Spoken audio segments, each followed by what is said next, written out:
Generator fixed, up and running. Okay, we're good.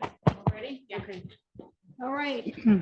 I am calling the meeting to order today, which is March 12th at 6. Would you please stand, and Councilwoman Lambert will lead the flag salute. I pledge allegiance to the flag of the United States of America and to the republic for which it stands, one nation, under God, indivisible, with liberty and justice for all. Pursuant to the New Jersey Open Public Meetings Act, adequate and electronic notice of this meeting has been provided by posting on the bulletin board in the Beach Haven Municipal Building, on the borough website, and mailing the same to the Beach Haven Times, the Asbury Park Press, and the Press of Atlantic City. Mrs. Ball-Miller? Here. Ms. Lambert? Here. Mr. McCaffrey? Here. Ms. Snyder? Here. Mayor Davis? Here. We have a presentation this evening. Colleen, did you want to? Yeah, just to preface this briefly, Dr. Bob Stern, who is the head of Save LBI, is also a Beach Haven resident who has been very kind in keeping us apprised of all things turbine. And some new developments came up. I guess they're not real new because Councilwoman Ball-Miller and Bob Stern have been working with BOEM, the Bureau of Ocean Energy Management, on different subjects relating to the turbines, and the historic district and historic buildings were part of that. And they submitted their thoughts and everything to BOEM. And unfortunately, they came back with not the answer we were hoping for. And Dr. Stern kindly agreed to come on and explain what happened and what our possible options are. So Dr. Stern, thank you very much for being with us again tonight.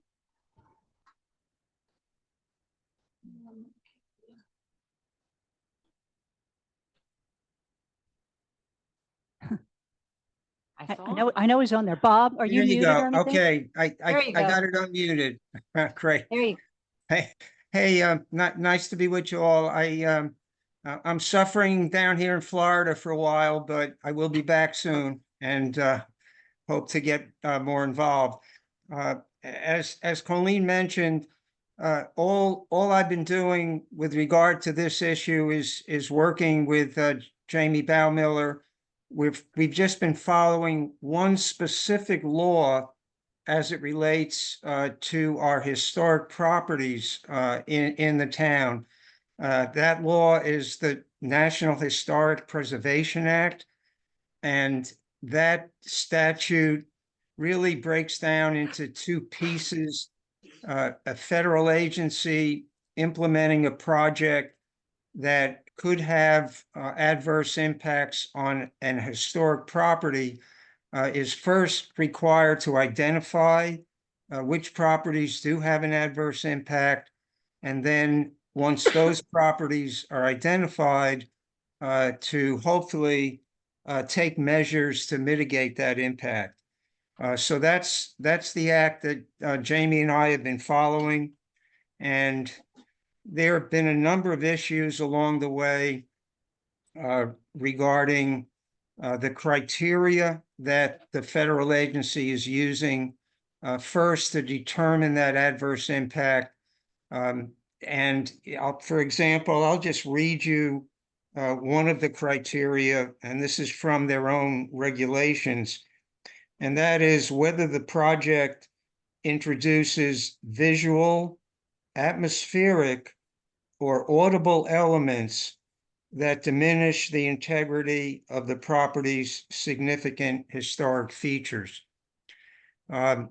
We believe, and we don't need to go into this today, that in addition to the visual, which you've heard about, that unfortunately, we will also experience some local temperature and humidity changes, and may also hear the operation of these turbines under certain conditions.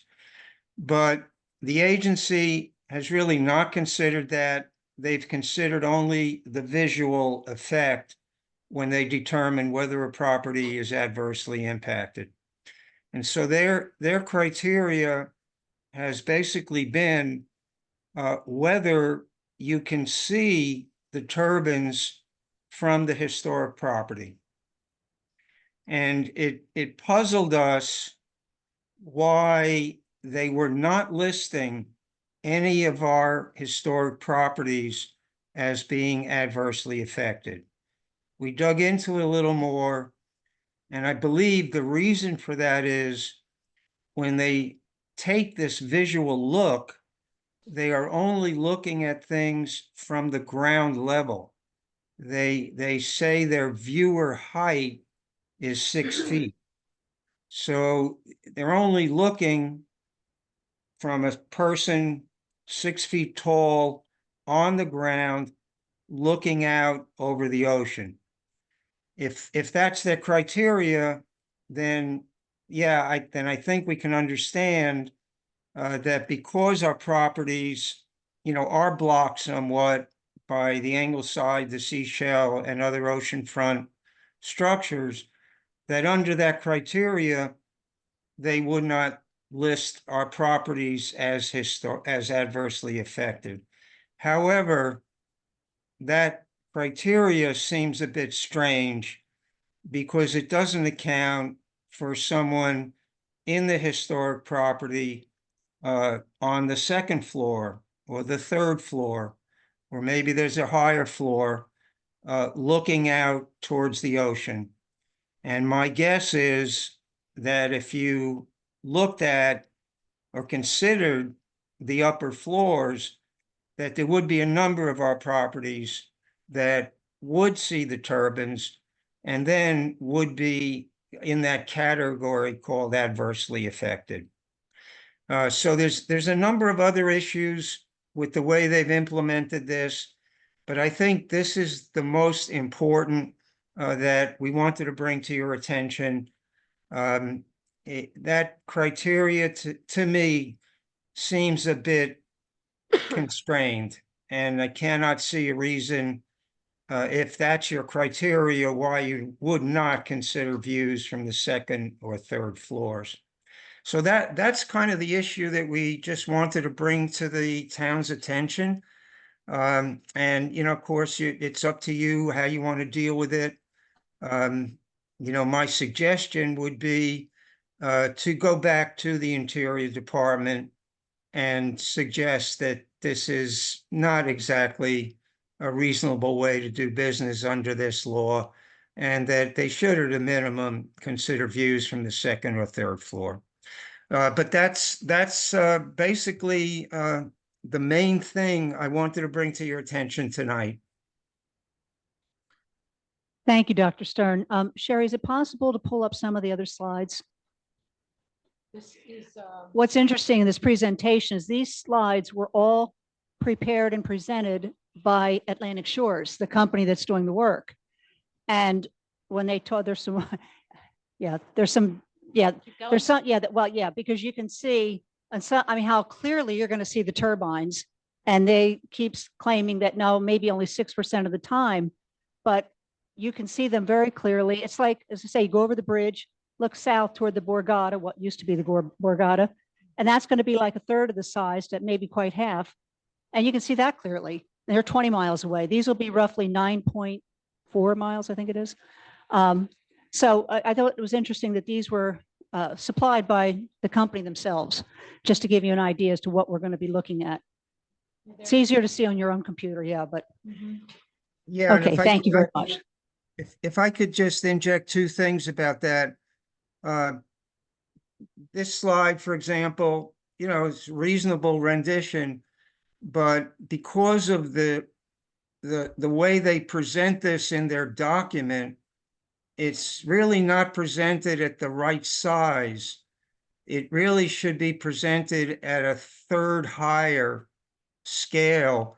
And so the turbines will actually appear a third higher than what you see here. The other thing to be aware of is the statements they make in these visual assessments about these only being visible, 6% of the time, 10% of the time. Those are not valid. Those statements were derived from what they used to call a Rutgers meteorological study. And that was a study of looking at some object near Atlantic City Airport. They were not looking at 1,000-foot high wind turbines.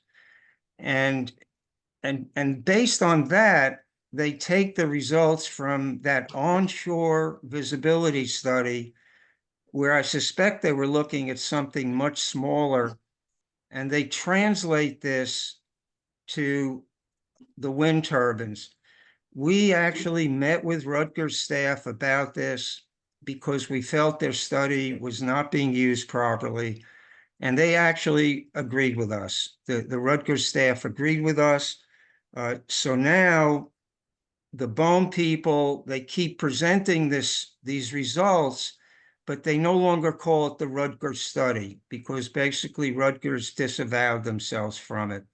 So just to make you aware, I would not put much faith in those statements about you're only going to see this 8% of the time. You can let your eyes do the talking for you. And, you make your own judgment as to how this is going to change in overcast conditions. But structures of this size are not going to disappear in overcast or hazy conditions. Be less visible, but you're still going to see them. But anyway, that's a second issue that we continue to try to get some changes in the way they present this material.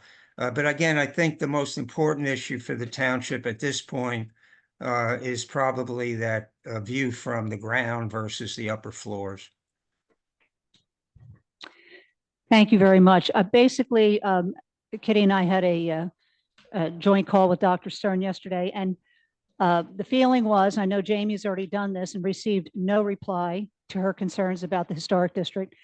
He suggested sending another letter to a lot of different entities in this hierarchy.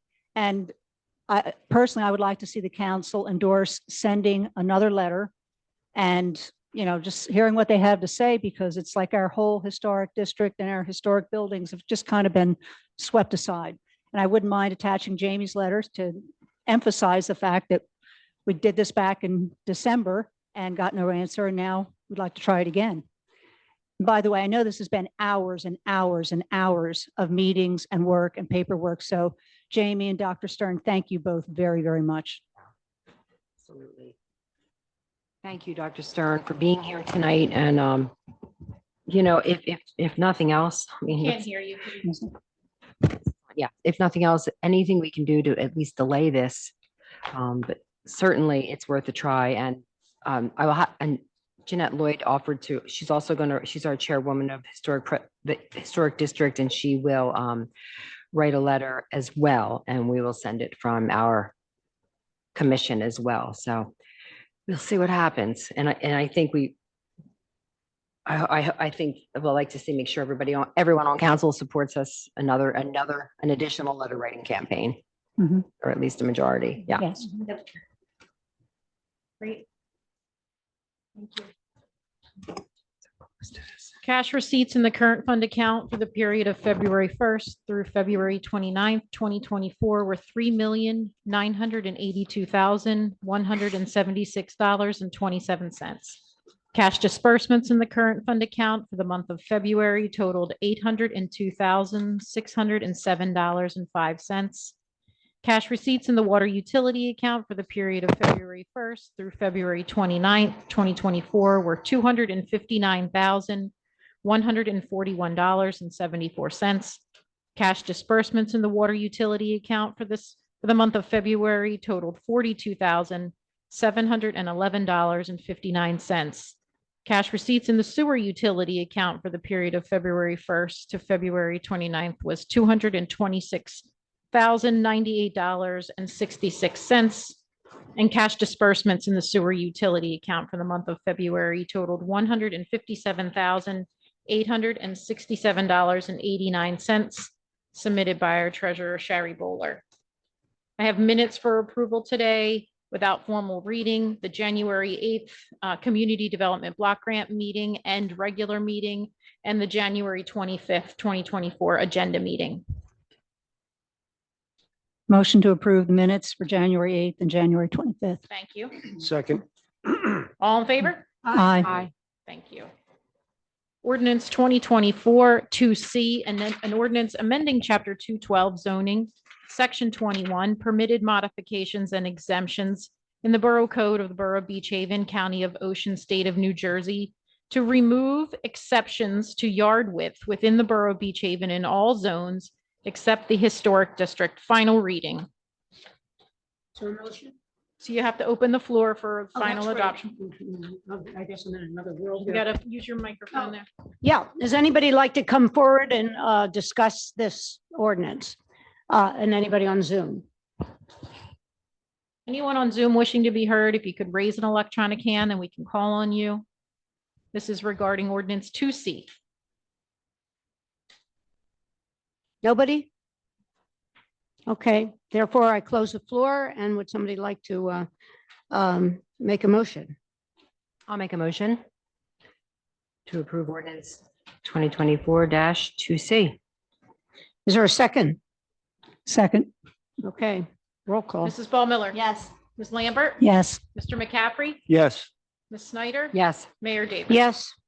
Ordinance 2023-3C, an ordinance amending Chapter 134 noise, Section 3, noise prohibitions, enumerated exceptions in the Borough Code of the Borough of Beach Haven, County of Ocean, State of New Jersey, to prohibit construction and landscaping noise on Thanksgiving Day and Christmas Day. Final reading. Again, the floor is open to anybody here or on Zoom to speak to this ordinance. Anybody want to speak to it? Yes.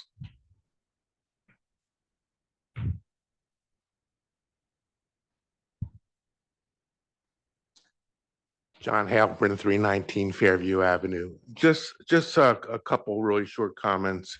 I noticed, I read about the ordinance in having restrictions on Thanksgiving and Christmas. And I'm just wondering if either legal looked at this, because it appears to me to be exclusionary because there are other holidays that we all celebrate. I even went on the borough website and we have Labor Day, Memorial Day, Veterans Day, Martin Luther King Day, and whether or not we should consider other holidays in addition to Thanksgiving and Christmas. That's the other comment. The secondary comment I have, and I know this new noise ordinance has been on the books where we treat the construction times in the summertime between Memorial Day and Labor Day different than the other times of the year. And to me, and I know Long Beach Township does this, they treat everyone the same. So there isn't any differentiation between, in the wintertime, your residents, and the summertime, your visitors and your renters. So my only comment is I think we should look at these times again. And I don't think it's fair that we subject our taxpayers, our full-time residents to a 7 a.m. in the morning construction and demolition noise when during the summertime, that time obviously is 8 a.m. and 9 a.m. During weekends. And I think all of our construction company and developers, being good neighbors, would comply with whatever we would come up with. Thank you. Thank you. Thank you. Anybody else like to speak to this? No? Nobody on Zoom? Don't see any hands raised, no. Okay, therefore I close the floor. Do we have a motion to approve ordinance 3C? So moved. The second? Second. Mrs. Ball Miller. Yes. Ms. Lambert. Yes. Mr. McCaffrey. Yes. Ms. Snyder. No. Mayor Davis. Yes. Ordinance 2024-4C, an ordinance amending Chapter 167, Site Plan Review, the Borough Code of the Borough of Beach Haven, County of Ocean, State of New Jersey, to require applicants to apply for Architectural Advisory Committee review prior to site plan review in some instances. Final reading. Again, would anybody like to speak to this ordinance in the room or on Zoom?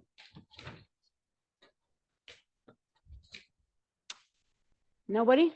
Okay, is there a motion to approve ordinance 4C? I'll make a motion. Is there a second? Second, Mrs. Ball Miller? yes. Ms. Lambert? Yes. Mr. McCaffrey? yes, Ms. Snyder? Yes. Mayor Davis? Yes. Ordinance 2024-6C, an ordinance amending Chapter 184 Tennis Courts Municipal and Chapter 145 Pickleball Courts Municipal in the Borough Code of the Borough of Beach Haven, County of Ocean, State of New Jersey to adjust fees for pickleball and tennis. First reading. This is first reading, so is there any discussion among council on this? I just have a question. If you have another item for general discussion, is that gonna, that's gonna affect that ordinance as well?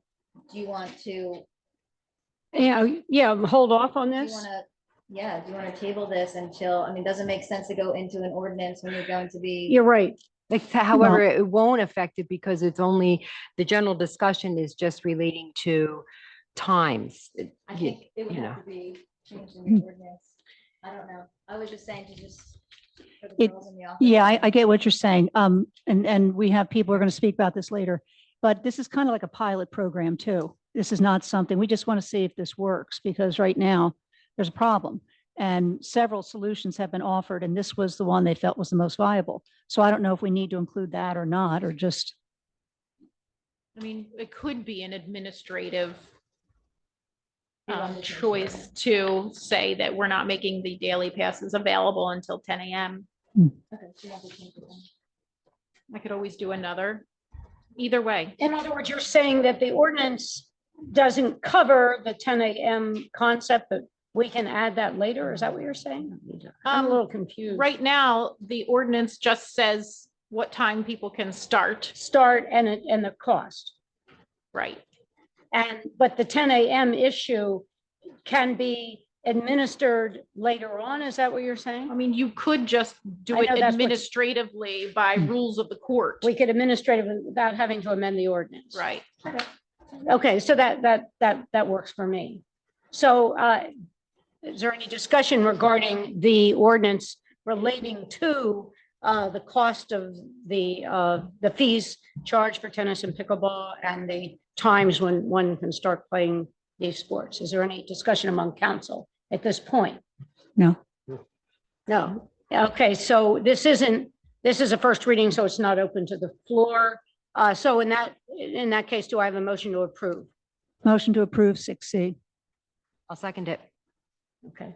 Mrs. Ball Miller? Yes, Ms. Lambert? Yes. Mr. McCaffrey? yes, Ms. Snyder? Yes. Mayor Davis? Yes. Ordinance 2024-7C, an ordinance amending Chapter 199 Vehicles and Traffic, Section 30, Schedule 6, no parking during certain periods of the year, reserved parking in the Borough Code of the Borough of Beach Haven, County of Ocean, State of New Jersey, to prohibit parallel parking on the west side, Delaware Avenue from Taylor Avenue to Fifth Street. First reading. Okay, so this is first reading, not open to the public at this point. Is there any discussion among the council on this specific ordinance? No, I think it's a great idea. I know the chief was very instrumental. And I know Councilman McCaffrey looked at this extensively and tried to find the best way to make it safe because right now it is fairly unsafe down there between the pedestrians and the cars and all that, bikers. I agree. Do you want to talk about? It is unsafe, and if you ride your bike down there in the summer, it's kind of scary. we're not gonna take out the parking completely there. We own a certain degree of property from the roadway in, and we are going to put angle parking in there. And there'll be a sidewalk, but there'll be no, what we're doing is we're widening the area that you could go down there. So instead of having cars parked on the roadway, they won't be there anymore. And you could open up almost another whole lane. So, between pedestrian traffic, people's on bikes and stuff. And I know when I worked with the police department, if you got caught down there and there was an emergency call, you couldn't get out of there. At least this should open it up enough so the police could get there, fire could get there, first aid could get there. And you have less accidents and bikes and stuff like that, I think. Yeah, and now It's you're also, very hard to see down there. Yeah. It is. we're also installing curb and sidewalk on that side as well. So it'll get the pedestrians off as well. That's awesome. Can we get all this done before the summer? Yes. All right, is there any more discussion regarding that amongst the council? So do we have a That's a motion to good idea. approve? Motion to approve 7C. I'll second. Mrs. Ball Miller, Yes. Ms. Lambert, Yes. Mr. McCaffrey, Yes. Ms. Snyder, Yes. Mayor Davis. Yes. By the way, it's summer months only. No parking Yes. there, right? All matters listed under item consent agenda are considered to be routine by the municipal council and will be enacted by one motion in the form listed. Any items requiring expenditure supported by a certification of availability of funds and any item requiring discussion will be removed from the consent agenda and discussed separately. All consent agenda items will be reflected in full in the minutes. Resolution 71, returning performance bond. 72, returning remaining escrow. 75, returning piling bonds. 76, returning remaining escrow police detail. 82, establishing fees for the junior lifeguard program. 83, awarding a contract to Barlow Buick for the purchase of a vehicle for sewer utility. 84 is directing the mayor and manager to execute deeds and any and all other documents to change title of former sewerage authority property, real and otherwise, to the Borough of Beach Haven. 85, authorizing affordability assistance in the form of a homeowner assistance agreement with the owner of an affordable housing unit located at 510 North Bay Avenue, Unit 204. 86, authorizing affordability assistance in the form of a homeowner assistance agreement with the owner of an affordable housing unit located at 510 North Bay Avenue, Unit 305. 87, authorizing affordability assistance in the form of a homeowner assistance agreement with the owner of an affordable housing unit located at 510 North Bay Avenue, Unit 205. And finally, I'm adding verbally Resolution 88, and this is authorizing limited off-season garbage collection for commercial establishments. All right. I would like to remove 88 for further discussion, basically since council hasn't had time to think about this. Anybody else want to remove anything? Yeah, I'd like to remove 85, 86, and 87. Okay. Anybody else?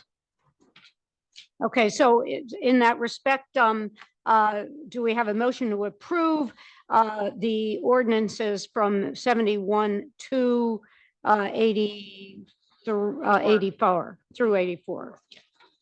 I'll make a motion. Thank you. Second, I'll second. Mrs. Ball Miller, Yes. Ms. Lambert, Yes. Mr. McCaffrey, Yes. Ms. Snyder, Yes. Mayor Davis. yes. Okay, we'll go back to Resolution 85, 86, and 87, Colleen. Yes, thank you. Before everybody gets very worked up and upset, I do plan on approving these. But I think that probably the most aggravating part of this is that we have given assistance before.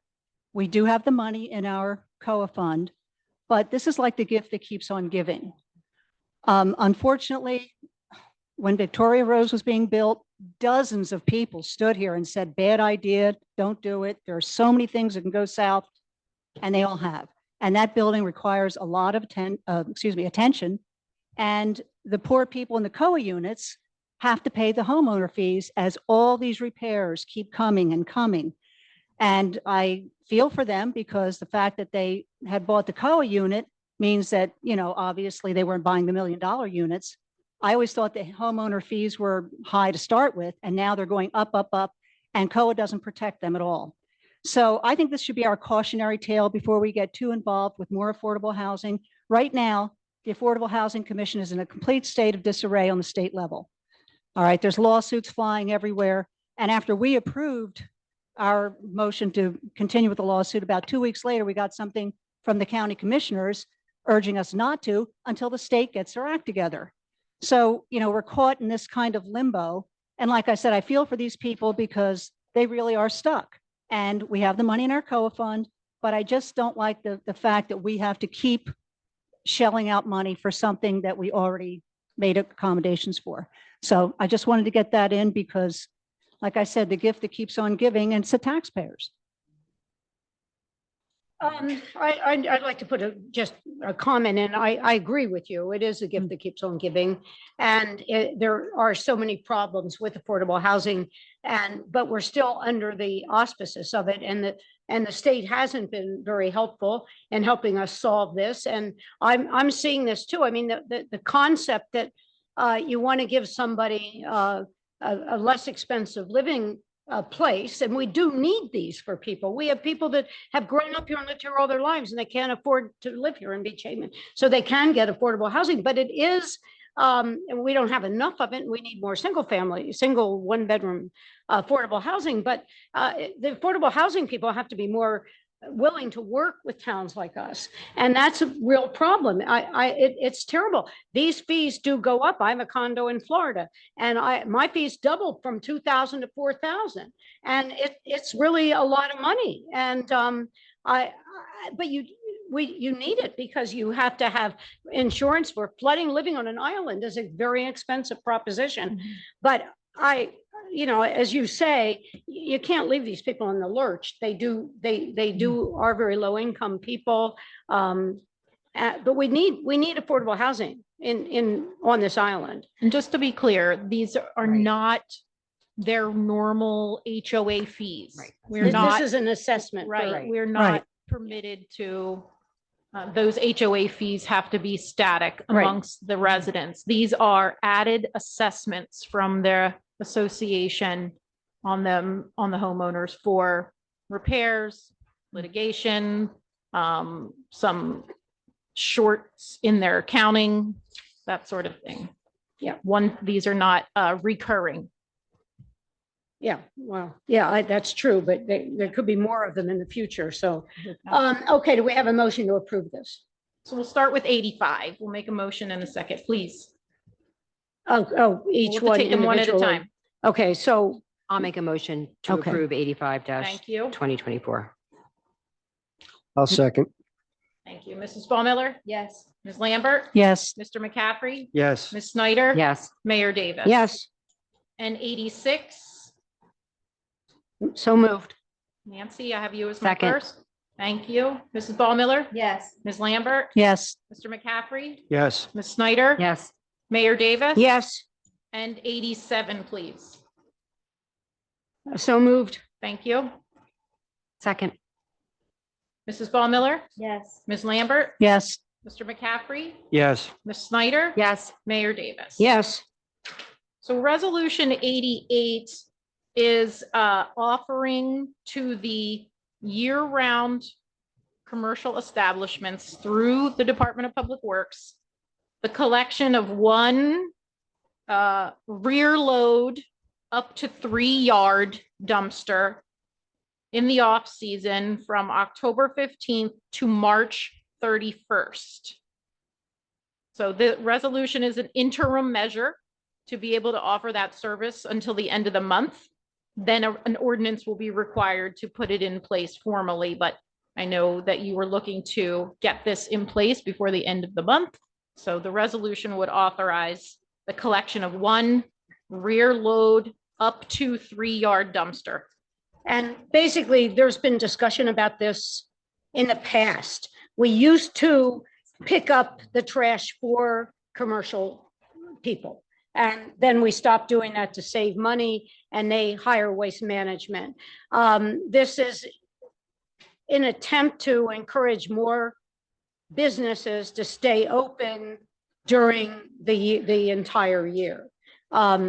And it is just a short term, and it isn't going to cost us much money. We have the equipment. The other thing is, a lot of the businesses have gone to side dumping. So when they hire from Waste Management, places like that, they pick up the dumpster on the side and they don't dump it from the rear. So that if they don't have a rear ending dumpster, they wouldn't qualify for this. So it's just an attempt to help some of the businesses that aren't really making any money in the off season, stay in business in town during the off season. well, it's the first I'm hearing, but I I think anything we can do to help our businesses in the fringe season and year round. I know it's hard for some of the businesses to stay afloat. And I think it's not asking much. I think it's a good idea and I don't see any problem with it at all. I know It also we helps have them keep plenty their of help in the employees. winter and yeah. And and our businesses, we need to try to give back more to them, I think. And I think this is one thing we can do to help our business owners. Something small. Yeah, I agree. I mean, it's the first time I'm hearing it too, so, but yeah, good premise. All right, anybody else? Is there a motion to approve this? I'll make a motion to approve it. Is there a I'll second. Mrs. Ball Miller, Yes. Ms. Lambert, Yes, Mr. McCaffrey, Yes, Ms. Snyder, Yes, Mayor Davis. Yes, I have a bill list today in the amount of $980,951.78. Everybody read the bills? Is there a Mhm. motion to approve the bills? motion to approve the bills. Second. Thank you. Mrs. Ball Miller? Yes. Ms. Lambert? Yes, Mr. McCaffrey? yes, Ms. Snyder? yes, Mayor Davis? yes. All right, on to general discussion. okay, the first one is the proposed pickleball regulations that we kind of came up briefly before that. This came up during the Parks and Rec Committee meeting. And basically, the pickleball community is trying to find a way to alleviate the crowding, especially earlier in the morning. They had several ideas in play, and the one they thought was the most viable was because most of the season pass holders show up at 8. They suggested holding off the daily sales of passes until 10. And like I said, members of the pickleball community actually came up with this, and there are a couple pluses. And I see Margie is on, and she has been very, very instrumental. And she said she would be glad to make this little presentation. So Margie, thank you. Thank you, Colleen, for that introduction. So, yeah, the issue that our subcommittee was trying to address is the crowding that occurs. And, you know, we did a lot of data collection last summer. We did spot checks to see how crowded the courts were. It's a little bit of background. The courts are open from 8 a.m. to noon. There are 6 courts, so 24 people can play at a time, and anyone beyond 24 signs up on the whiteboard, and then they rotate in once a game to 11 ends. And so many of the days that we did spot checks, there were between 50 to 58 people there playing or waiting to play.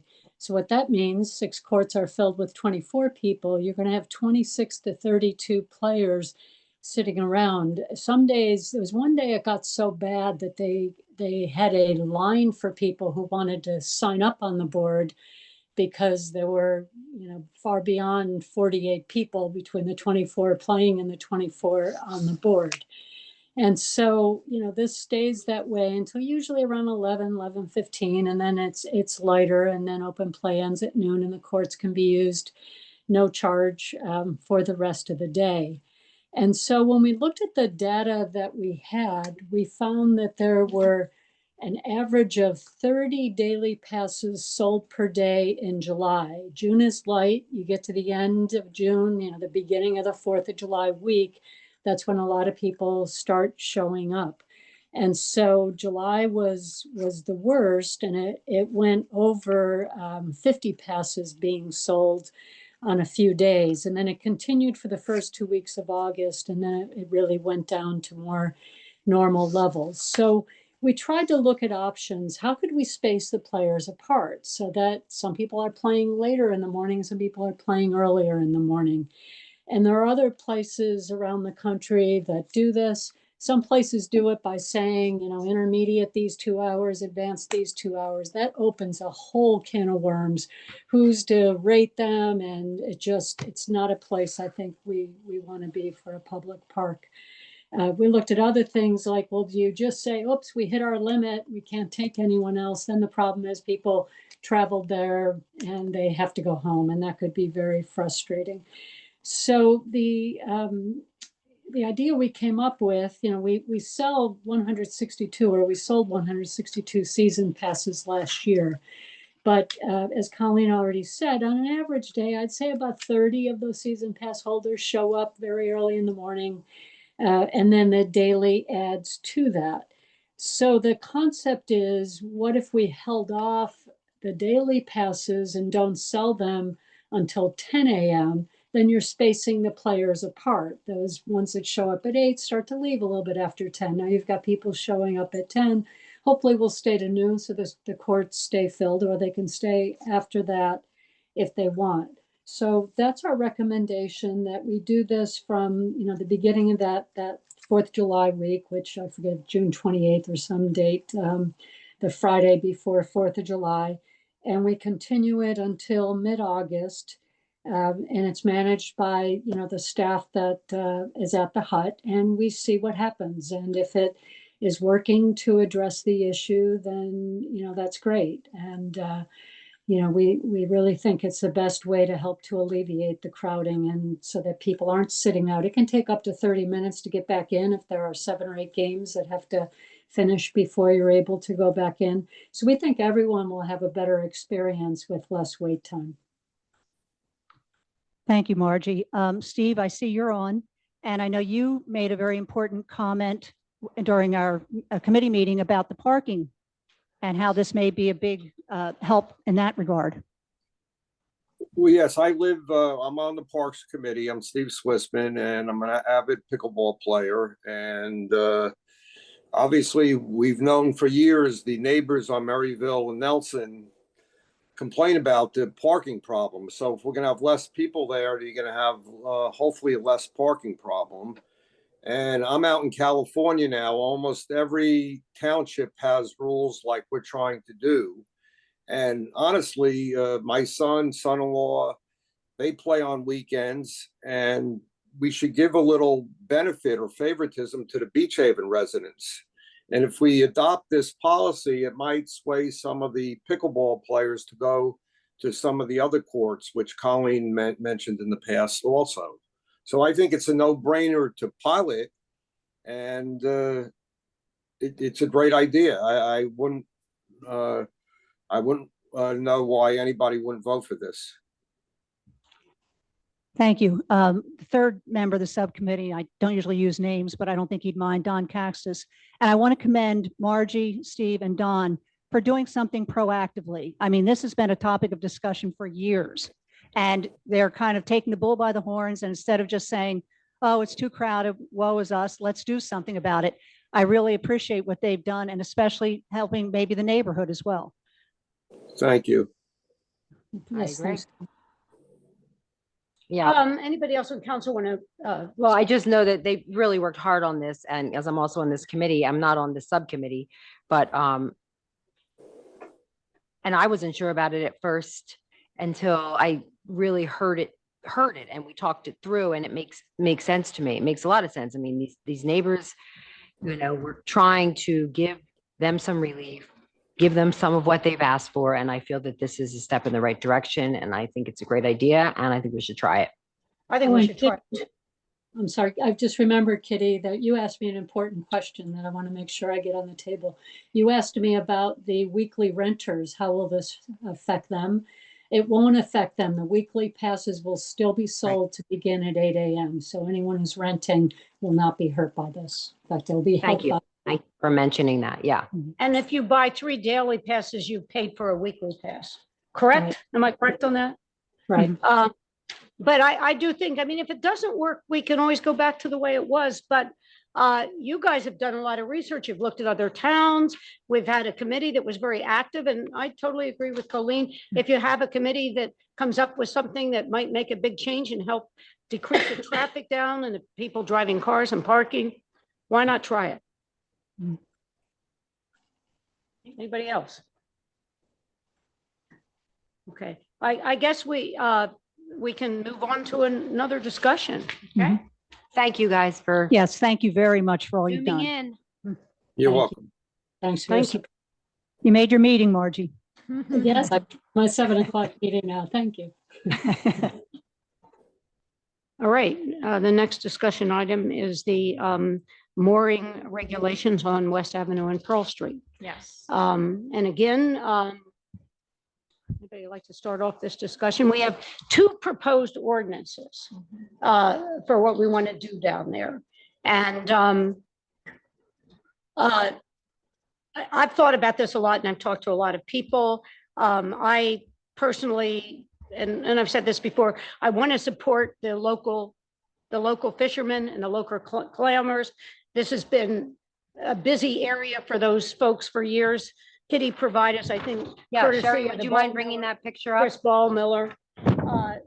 This is what Pearl Street looked like. And this is back, I'd say, in the 60s, because the condos, the duplexes were built then. And I remember my father was Commodore of Little Egg Harbor Yacht Club at the time, and Jay Kramer said, the yacht club should buy this property. And they didn't want to spend the money, so Jay bought the property and put those duplexes in.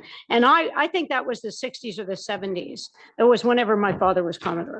But anyway, so this picture dates back to that period of time. And I do really feel that, we want our local people to be able to keep a boat there.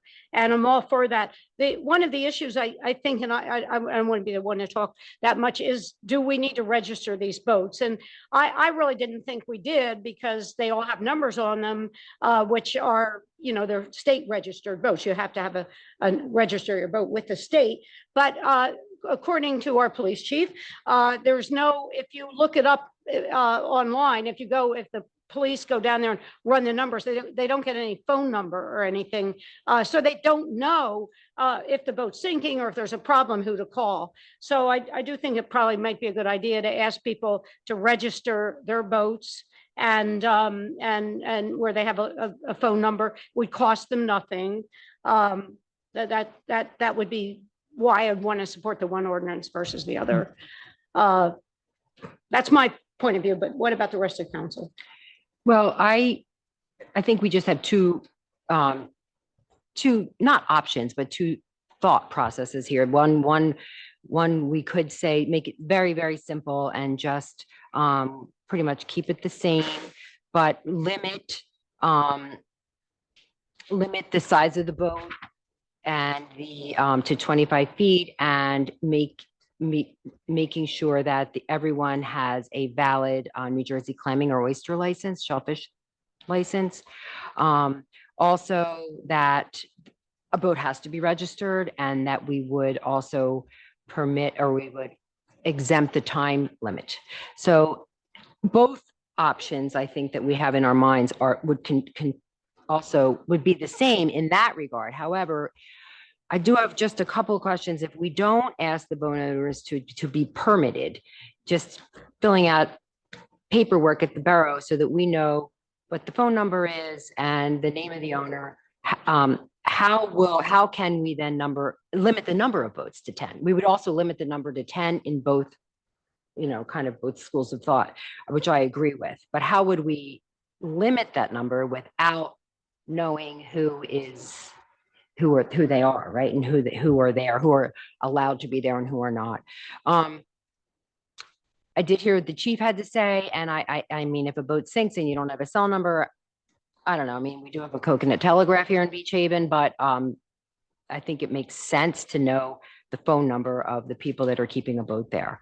I mean, the real purpose of this ordinance is to amend and clarify sections of the borough code related to vessels within the borough's riparian grant.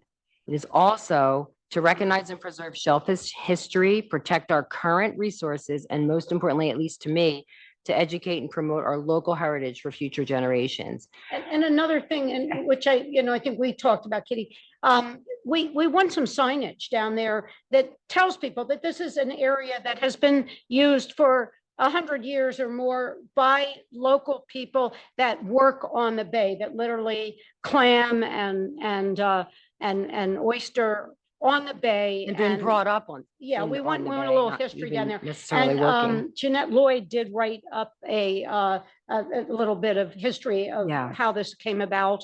And I know, as mayor, you get a couple extra money, a bit of money to do a sign or whatever. And I did that sign for the water tower. I'd love to put my money towards putting a couple signs down there about the history of the baymen. I love it. Yeah.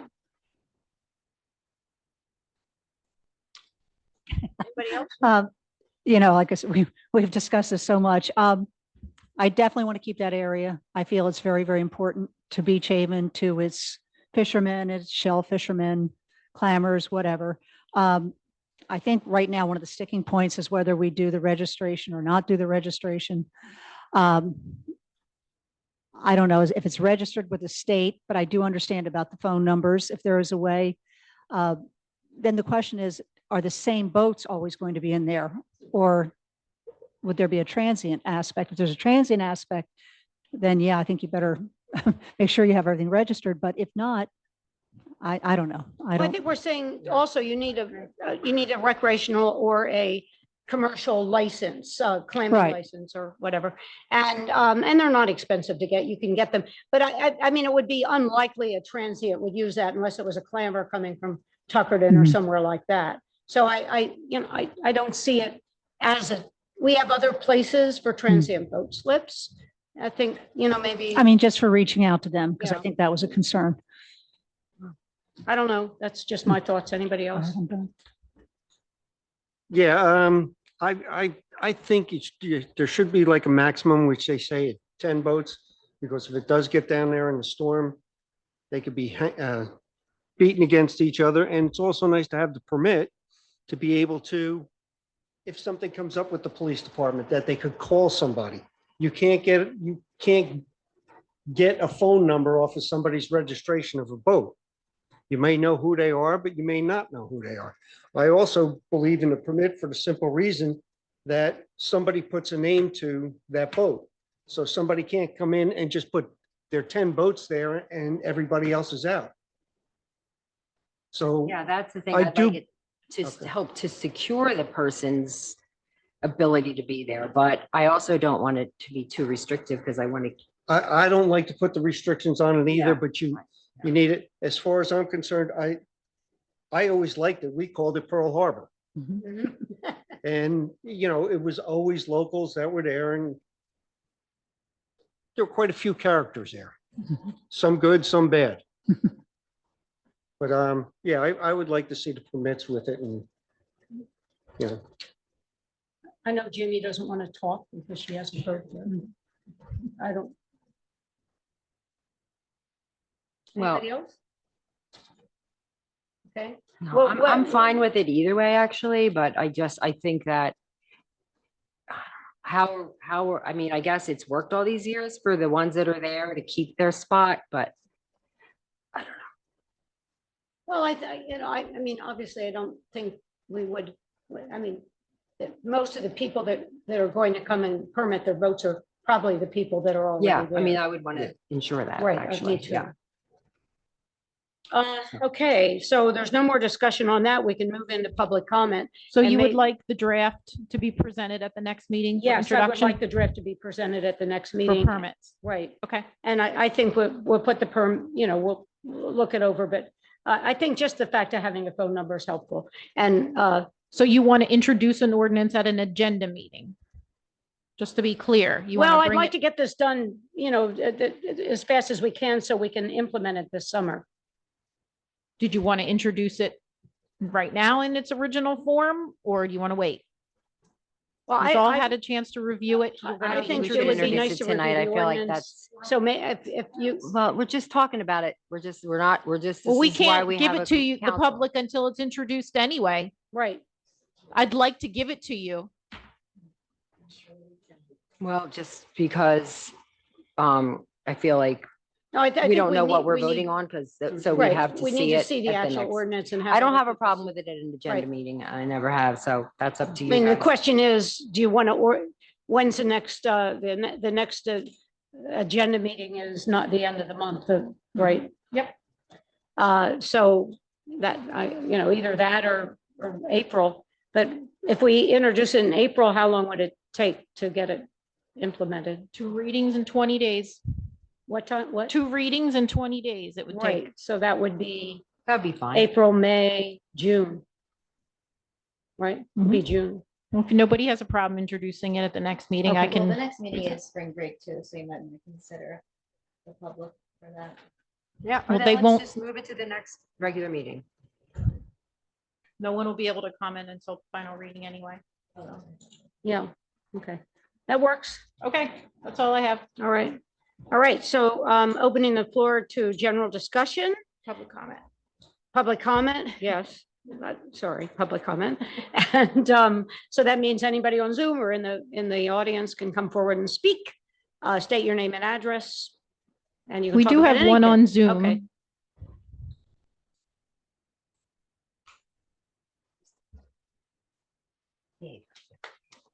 Carol Weissman, 310 Southwest Avenue. I'm just point of clarification here. There's two documents. I'm not sure which one you guys are kind of talking about in terms of two ordinances, but, and if the process would be to write the ordinance now. So neither one of these are the ordinances that Well, are, yeah. I mean, one of them is a lot looser than the other. In Yeah, other I words, see one that. has more restrictions. right. And basically, I think we all decided that we do want the vote, we do want people to come in and register their vote. Mhm. So we have a phone number. Mhm. So we probably looking at the more complex ordinance. As a possibility. Right. Okay. All right. However, it's still, so the only thing that, that I would have to say about it is, it sounds like there's still not a clarity in terms of exactly the boats that are there, what they're for. And because it kind of go back to this thing of, well, the people have always been there. It would be nice if they could just all stay there. But I don't know if, if everyone knows exactly what kind of a boat they are, whether it's commercial, clamming, oystermen, making a living with a lease, that's the intention of the people that were out there, or what there are other boats there. I see there's a limit in these ordinances in terms of size, but it doesn't really say I think we said 25 feet. 25 feet, correct? Can't be any bigger than 25 feet.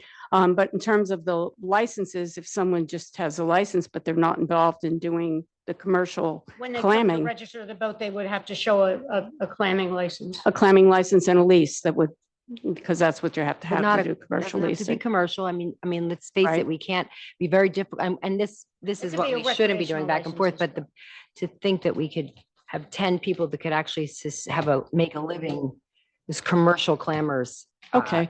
I So- mean, I wish it could be, but Yeah, I I unfortunately, understand. to live here and be able to do that, it would be very So then restrictive. others, if my there are opinion. others on the island besides the people that are there that have a recreational clamming license, they would perhaps be able to They have one of could- these if they have- spots too. I mean, That would work. So I could- would they could assume have a that there would crack at be it. But some we kind would of have to limit the communication number of about what the boats. requirements are, the communication of the availability to others. Okay, You all would right, know whose I boat understand. was, so we would know and we could contact them if there was a problem. Okay, all right, thank you. Thank you. Anybody else? Tom Cox. Yes, Tom Cox. I live at 329 Holyoke Avenue in Beach Haven. I also live at 409 Pearl Street and have lived there for 24 years now. I have kept my boat there on Pearl Street for 20 years. And I guess what I'm hearing is because my boat is 27 feet, I will no longer be permitted to put my boat there. So I'd first like to get clarification on that. Second, I have no problem getting a commercial clamor license, but I just want to make sure that I understand, how this is going to be written, considering I've had my boat there for quite some time now. We'd have to discuss this, Tom. I know your boat's been there and you've been, you keep it Use the perfect. microphone. Oh, sorry, and you keep it in good shape and you live right there. I would like to be able to make an exception for 2 feet, but I can't say personally. I mean, it has to be agreed upon by everybody on council. I know you've had that boat there for years and it's never caused a problem. However, it's bigger than 25 feet and therefore it would not That's be right. permitted. Sorry, Yeah. but yeah. No. Are there any other owners that have a boat there that use it regularly? Yeah, Tom, are there any other owners that have boats there besides you? Does Gail Murray have a boat? She doesn't anymore. She was planning on getting one, but not done. She does not have one at this time. Okay, because I know I talked to her and I know she mentioned that she wanted to keep a boat there. And, you know, maybe Jason or somebody would be using it, but correct. yeah. You know, under those circumstances, I would say that that boat would be grandfathered. That would be my opinion. I feel that way too. And Gail has agreed to let everybody use the dock that she has, that it wouldn't be used, it'd be a landing area for everybody there. So, I mean, that's very generous of her because she did pay for the dock and also, she did get, her husband, when he was alive, he went to DEP and they do have paperwork that they have the permission to keep that dock there.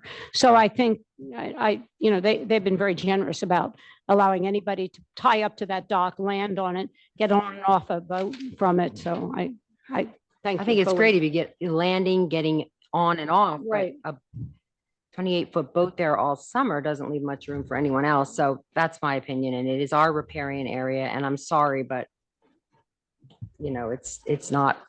I did talk With to all due Gail, respect, you I'm know, about having a very boat fond of Gail tied to Murray, that dock and explain to her that as your boat is now, Tom, but that maybe you'd have to move the boat somewhere. It couldn't be tied to the dock.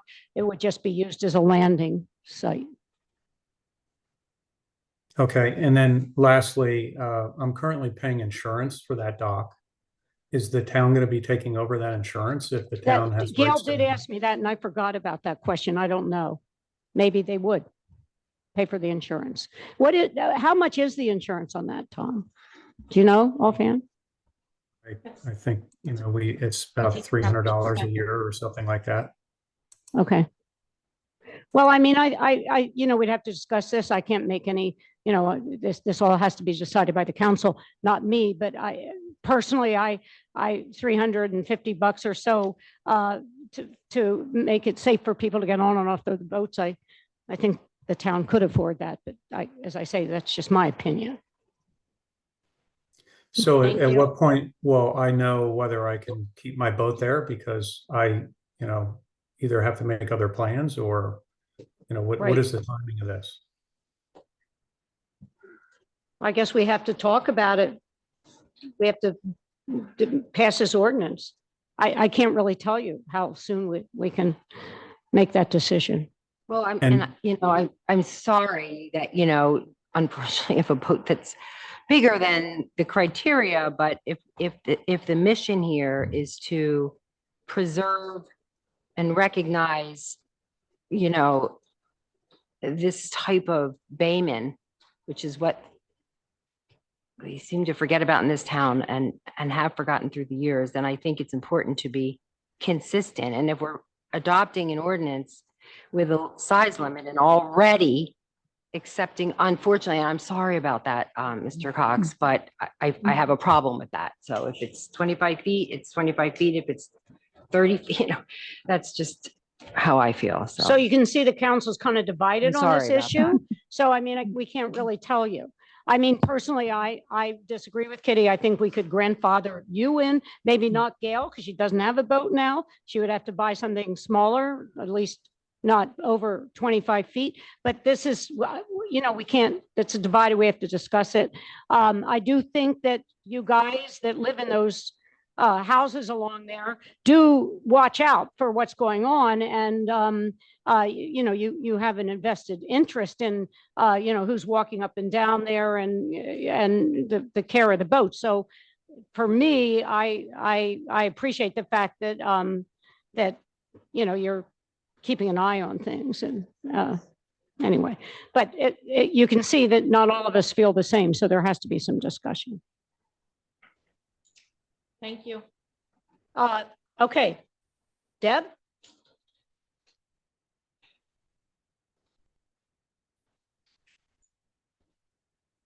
Deb Woodcraft, 528 Dock Road. You're talking about preserving the Bayman's history and all that stuff. I don't think this gentleman is a commercial shell fisherman. And that boat has been tied to that ramp for so long that is municipal riparian grant lands. The borough of Beach Haven owns the land under that dock. And for this gentleman to have his boat there and have the straps attached to his boat to keep it off the dock, there should be no boat permanently docked to that ramp out there. Absolutely none.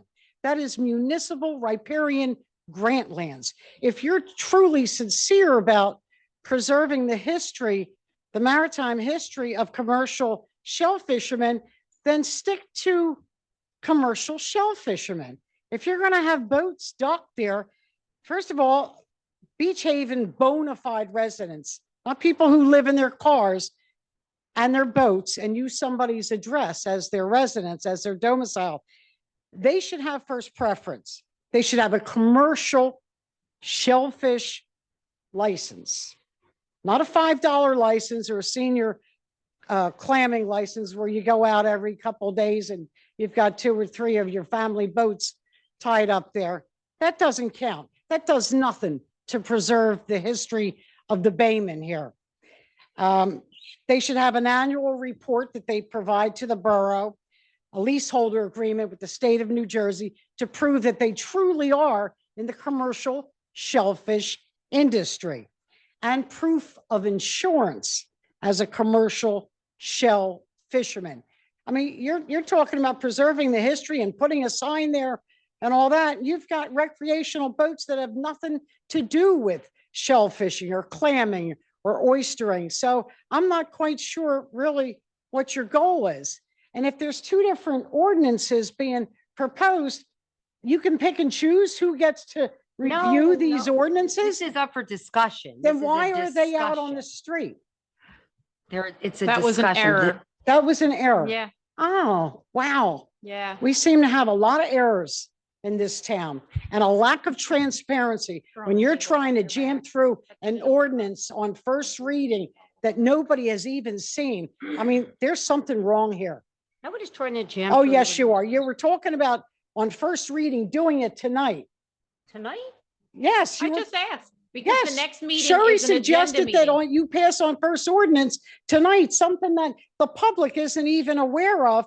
Some people have access to the proposed ordinances and others don't. I mean, this is a circus. They never do. This is a circus. Well, Deb, with all due respect, this is not a circus. That's is not a fair. circus. And Sherry was simply asking how we felt about that.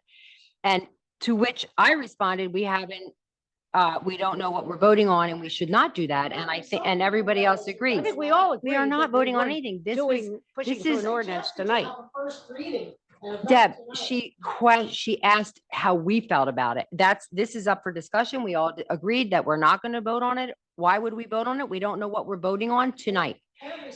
This has been talked about for months and months and months, and we're trying to come up with a solution so we can, I don't know, just end it.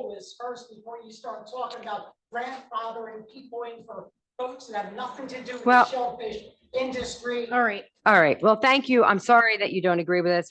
No matter what Does you do. anybody else like to you know, speak you're to wrong. this? Yes, thank you. Come forward.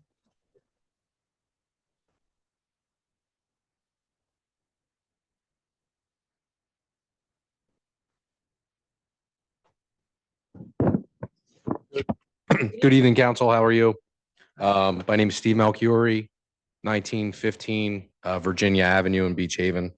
I was just looking if we could, I know it is general discussion. I don't know if one council person or several.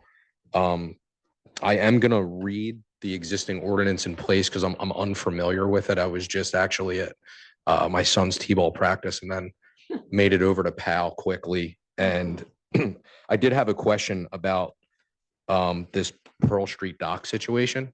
So as I'm understanding it, what is being been said tonight, is that for commercial shellfish We're harvesting? saying commercial and recreational. Okay, Somebody that has a commercial or, I mean, I would certainly give first priority for space to a commercial person. sure. And are they proving residency in Beach Haven? That has to be discussed further. I don't know if we can really do that. Because Uh, I just my concern with anything, right? We're gonna, and I'm just gonna go off the gentleman's comment from earlier about his boat being 27 feet.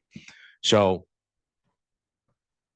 when you go to insure your boat, that the insurance company is asking for like a length overall, right? And then what's on your New Jersey registration is not always accurate to your actual boat length.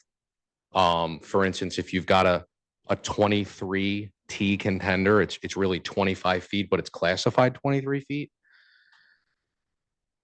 I just see a lot of gray area here, and I will read the existing ordinance just so I'm fully aware. But I think what's going to happen, and just what I'm surmising from the quick discussion here and what I was just discussing with a few fellow parents at PAL, I think unless we clearly define what's allowed and what's not, I think you're going to have recreational people pushing the limit.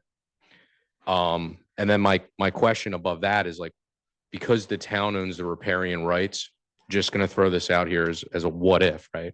Say you've got a boat fire, right? And it torches 5 boats. What happens? Who pays? Who's liable? And are we going to collect any revenue from our rights as a town? That, you know, we own that valuable land. What would the fee be? And as a boater, and something that was just happened over the weekend, there was a really bad boat fire in Chub Key in the Bahamas. This massive 160-foot yacht burned. Not that I'm not, everyone's okay. Not that I'm not worried about the 160-foot yacht. A friend of mine's 19-foot little boat was like 600 yards away and it's completely toast. So just trying to understand what the town's liability in this is, if there was an accident, or if someone got hurt, or if somebody were to come in and run somebody over. I mean, it happened. So I'm just really trying to understand what our responsibility is as a town, and then who it's truly going to be open to, and is it commercial or is it residential? And if the people who are going to be commercially using it, of course, I believe as Ms. Whitcraft had said earlier, they're going to pay a whole different category of an insurance. They're going to have a quota that they have to fill out. And I just trying to understand exactly what the point of it is, and what we're going to hold everybody to what standard's going to be there. You know, every time this comes up, we get into these very detailed discussions, and people have been using this site for really a long time. Another issue is that you really can't get boats with keel, you know, you're really limited. There's not much water there, Sure. particularly towards the east. So that's an issue as well. There's a lot of issues regarding insurance, which is a concern. I know Jamie knows more about that than I do. So she could possibly address that. But I mean, this is still up in the air.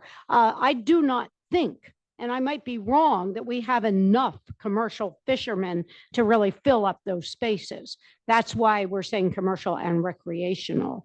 But again, every time we get on this, the discussion gets deeper and deeper. So it's it's been a difficult. Does the town have any improvements they need to make in order, like if this were to pass, like do we have to do anything there?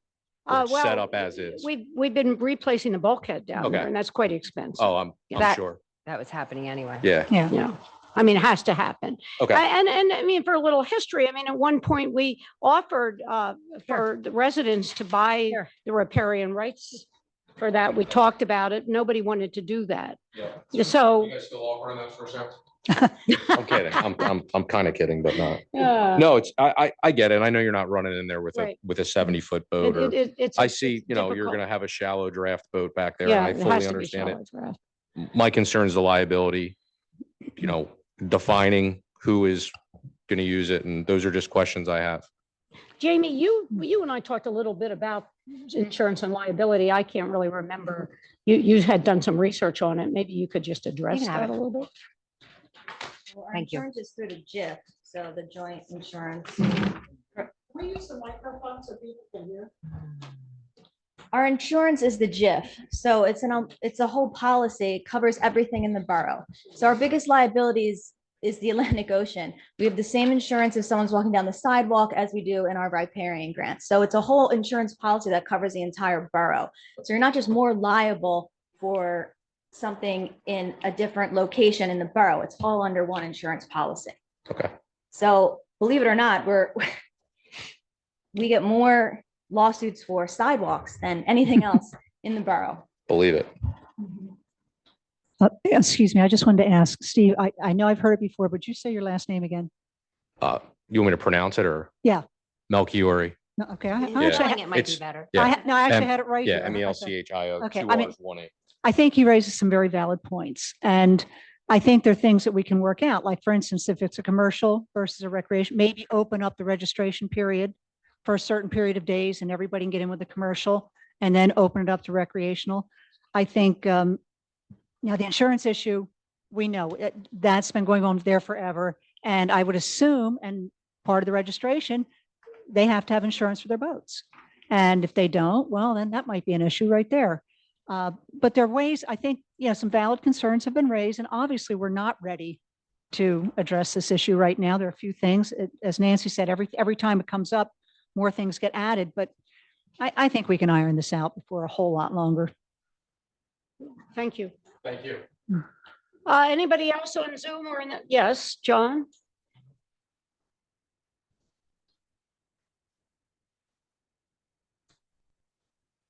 John Halpern, 319 Fairview Avenue, Beach Haven. I feel we're in deja vu land again. When I was president of the Taxpayer Association, we raised the issue. Now, as a resident, last time this was talked about, we raised the issue. It's great you're giving commercial and recreational access, but the $1 million question is, what are the insurance requirements of the commercial and recreational fishermen that's going to be tying to borough property through the riparian grant? Because unless we get the answer to that question, the borough is liable. They're To at the best risk. of my knowledge, and maybe the chief could help me out here because he's a boat owner and I think, I don't know about commercial shellfishers, but I do not believe that a boat is required by law in the state of New Jersey to have insurance, but of course it has to be registered. Is that correct? That's correct. Okay, It doesn't that have is, to be, but if something happens there. no, I'm just saying, Yeah. just because you said until we find out, I'm just giving you that information, just so you know. All right, That's why Kitty, we're my talking about only suggestion, I guess, or recommendation is, if you're gonna go through the exercise of putting forth an ordinance that hopefully will protect everybody, then maybe that ordinance should reflect what the insurance requirements should be. That's all. Thank you. Thank you. Anybody else? Anybody on Zoom want to speak? No? Anybody else in the audience? Okay, I'm closing the floor to public comment. So that brings us to the end of the meeting where we have last comments by the council. So anybody like, Colleen, would you like to start? I just wanted to again thank Dr. Stern and Jamie for all their hard work. I also want to thank Margie, Steve, and Don for all their hard work. I appreciate everybody coming out and the comments, always illuminating and good to hear. So thank you all very much. Kitty? What Colleen said, and just happy St. Patty's Day, I guess, next week. right? Ooh, you're ready for it in green, Yeah, huh? don't blow away. You beat me on the St. Patrick's. Oh, Day. sorry. I'm Irish, but you're way more Irish. I'm Italian and Irish. I've got an Irish daughter-in-law, though. I I guess I could say that. don't know that you can't say that, but you did. Right. Yeah, now I lost my train of thought. Happy St. Patrick's Day. Yeah, it was happy St. Patrick's Day and I had something else. We'll leave it at that. Okay. All right. Jamie? Thank you, everybody, for coming. Thank you for your comments. Thank you for Dr. Stern and for the Parks and Rec Committee for their suggestions. I know they work endlessly to give us their suggestions and they really do the research. So thank you for that as well. I don't think they're still on there. But now that the days are getting longer, please watch the children. They are out there playing around.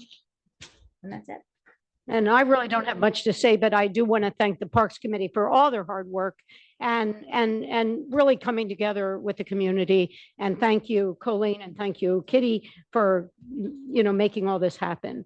And happy St. Patty's Day. They don't really celebrate it in Ireland. So, yeah. It's only, I think it started in New York. Yeah, it did. I think so. Yeah. So anyway, do I have a motion to adjourn? I'll make a motion to adjourn. I'll second. Thank you Okay. very much. Thank you. Meeting adjourned.